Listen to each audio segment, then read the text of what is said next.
Finally, the big day has arrived. We can show you guys our brand new incubators. It's been some time that I actually wanted to show these incubators, but we thought, let us first get a clutch out of this incubator and then we can show you guys. So let's go take a look at our brand new incubators. So this is the first year in quite some time that we actually transitioned from the walk-in incubator to a more standard fridge incubator. And the reasoning for this is we actually had to free up some space for new racks. So what we did is we used to use the walk-in incubator for quite some time, and we had some great success with the walk-in incubator.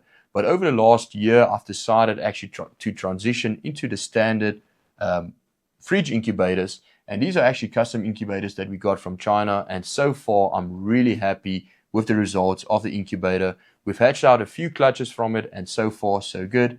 So the main reason why we actually transitioned from the walk-in incubator to these incubators was due to space. And as you guys would see, is we actually freed up a lot of space for new racking systems in order to change over the animals to bigger size tubs quicker. With these incubators, it's just going to be more cost effective in the long term. With the previous incubators, if we were in the start or at the end of our breeding season, we had to run that whole incubator basically just for a few clutches. Looking at the electricity, it wasn't cost effective, and it was also unnecessary to run the whole incubator just for a few clutches. With these incubators, if we have fewer clutches in a season or a different time period of the year, we are allowed to actually just run one of the incubators, and it's going to overall decrease our cost in the long run. Another great thing about these incubators, they keep temperature extremely well. For instance, these incubators have got both a heating and cooling effect. So if the temperatures of the room increases too much, the incubator can actually switch on the cooling effect and actually slim down or drop the temperatures by a bit. And that is actually a huge thing that really helped us out this year.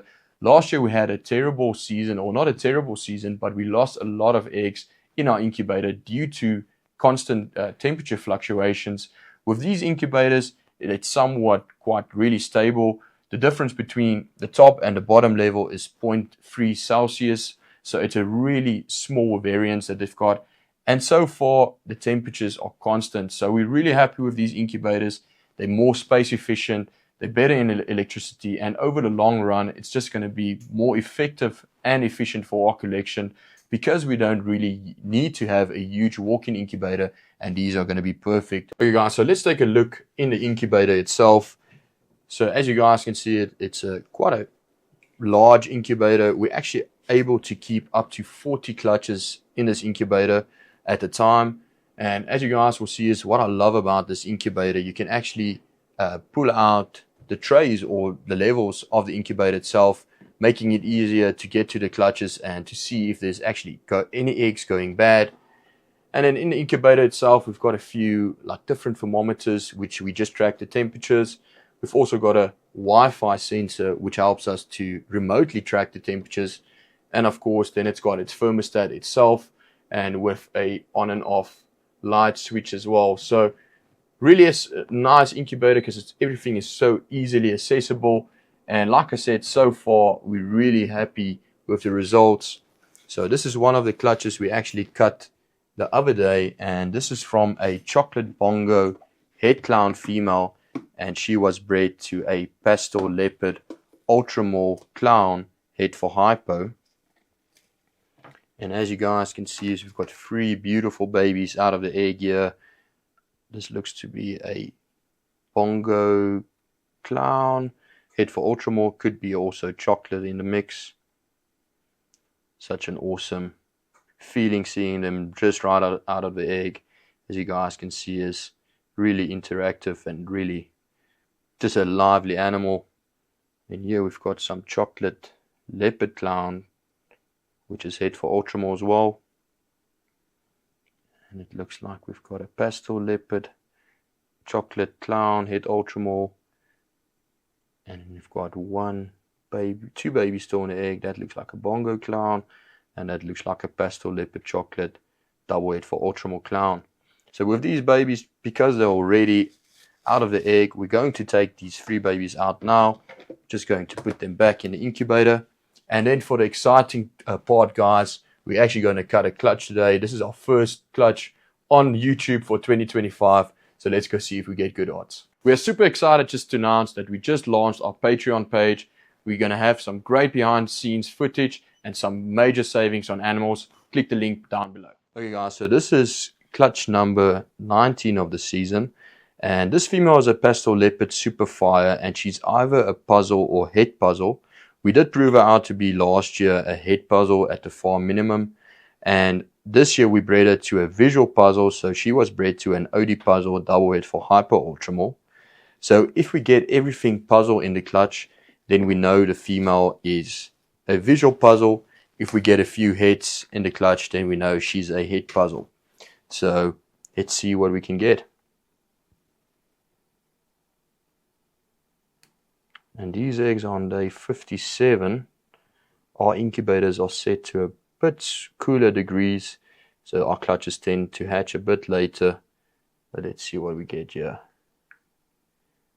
Okay, it is a pastel leopard fire head for puzzle, so it means the female is actually not a visual puzzle. So we're not off to the greatest start, but let's see if we can at least get some puzzle animals in this clutch. That will still be cool.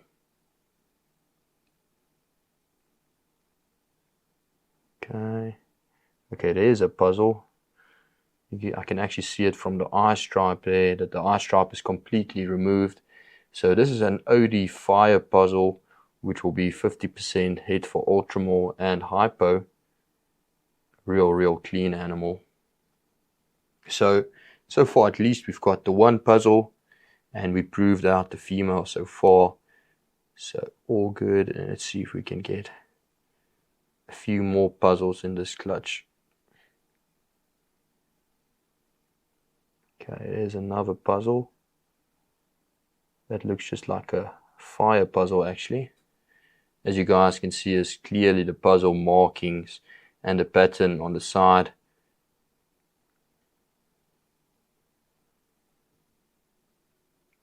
Okay, 3 more eggs. Let's get some OD fire leopard puzzles.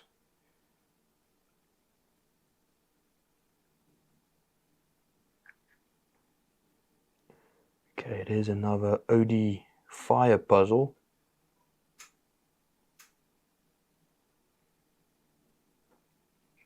So far so good. We've hit 3 out of 4 puzzles, so that's great odds so far.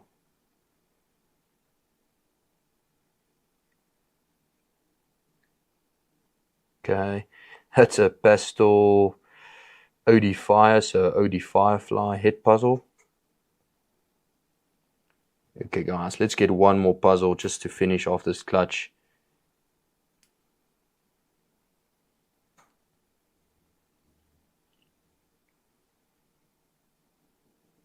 Okay, and there we've got, here's actually a, looks like a fire leopard puzzle. Just want to make sure, yeah, looks like a fire leopard puzzle. Could be actually just a head. Let me just double check. Yeah, that looks like a fire leopard puzzle. So overall good odds. It's unfortunate that the female did not prove out to be a visual puzzle, but at least we got 4, what looks to be at least 3 confirmed puzzles, maybe a 4th one, and it looks like some awesome combos in the clutch. So I'll show you guys these babies as soon as they're out.